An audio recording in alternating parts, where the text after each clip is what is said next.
Bonjour et bienvenue dans cette vidéo où je vais partager avec vous un Holter ECG et un Holter ECG sur lesquels je me suis fait avoir. Euh, donc, mea culpa, comme quoi, bien lorsque vous avez un résultat de Holter devant les yeux, bien regarder, ne pas regarder uniquement le résultat, mais bien que le docteur revoie tous les tracés et un œil critique. Et même entre mes yeux critiques, je suis passé à côté.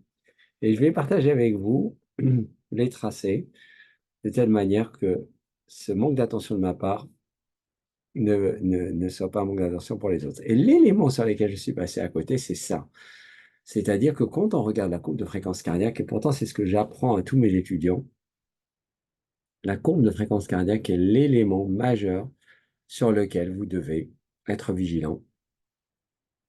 Et comme vous voyez en haut ici, vous voyez que la courbe de fréquence cardiaque, elle est rapide, autour de 90 par minute, et on voit brutalement à 9h20 du matin l'arrêt de cette tachycardie. Enfin, elle n'est pas tachycarde officiellement, parce que c'est moins de 100 par minute, et un retour à un rythme un peu plus variable, alors qu'avant, le rythme était globalement à des fréquences relativement fixes, autour de 90 par minute, et même en pleine nuit, ce qui devrait attirer notre attention. Comment on peut s'en sortir dans ces cas-là? Donc bien sûr, si on prend un endroit fixe du rythme, par exemple, je me mets ici à 3 heures du matin, et je regarde le tracé, vous voyez, je vois une onde P avant chaque QRS, raison pour laquelle probablement je me suis fait avoir en disant que c'est un rythme sinusal. Et en fait, quand on voit ici, cette onde P est un peu inhabituelle, elle est négative dans cette dérivation, même si ce n'est pas des vraies dérivations de CG.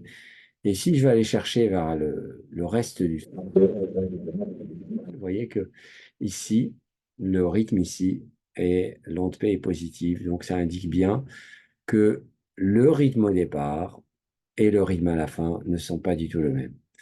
Alors, comment on peut s'en sortir pour déterminer quel type d'arythmie présente ce patient? Donc, a priori, c'est une arythmie organisée, soit de tachycardie atriale, soit de flotteur atrial, soit de tachycardie jonctionnelle. A priori, FA peu probable. Donc, pour s'en sortir, deux solutions, soit aller au moment du retour en rythme sinusal, comme ici, et là, j'ai la réduction. Donc, vous voyez, je le retourne au rythme sinusal, et je vais aller voir la réduction. Vous voyez, j'ai quelques extrasystoles ventriculaires. Je reviens à l'envers, hein, simplement.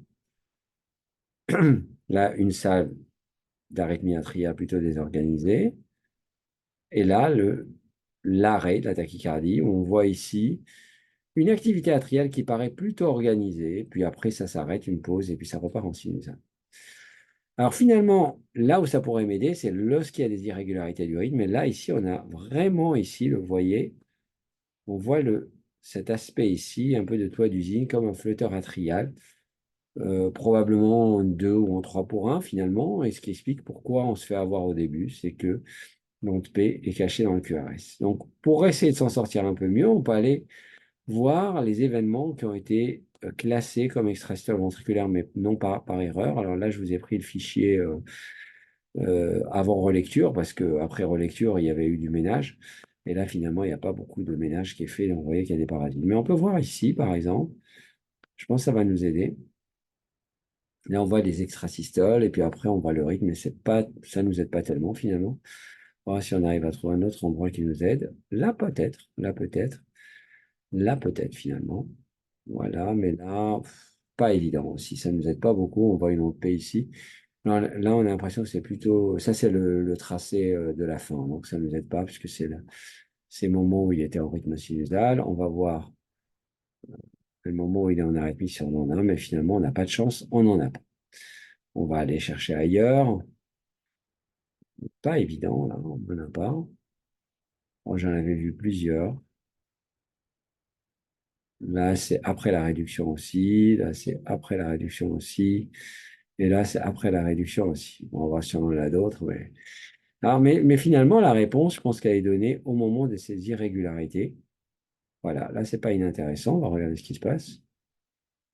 Là, on voit les ondes les ondes P négatives. On voit l'extrasystole ventriculaire. Puis après, on voit ici qu'il y a probablement deux ondes P négatives cachées. Voilà. Et si on augmente un tout petit peu le gain, on voit bien qu'il y a deux négativités ici. Ici, je suis pas sûr qu'on les voit, mais on devine à peine une négativité ici. Donc finalement, il était en flotteur atrial, probablement 2 pour 1, avec une onde P cachée dans l'onde T ici, très régulier. Et c'est pour ça qu'il y a la variation de rythme qu'on a observée à la fin. Voilà, c'est pour ça que je voulais partager avec vous ce tracé que j'ai trouvé intéressant, sur lequel j'étais passé à côté, et mon ami cardiologue m'a dit, Walid, peux-tu relire le Holter? Parce que j'ai trouvé que tu as une variation, un arrêt brutal, et donc je suis un peu surpris qu'un rythme sinusal varie aussi brutalement. Et il a entièrement raison, et je pense que c'est pour ça que je dis à mes jeunes assistants, systématiquement, imprime-moi la courbe de fréquence cardiaque sur les 24 heures, et à chaque fois qu'ils ne l'impriment pas, il manque quelque chose. Et les gens qui modifient les réglages sur les haltères, des fois, et ça m'embête.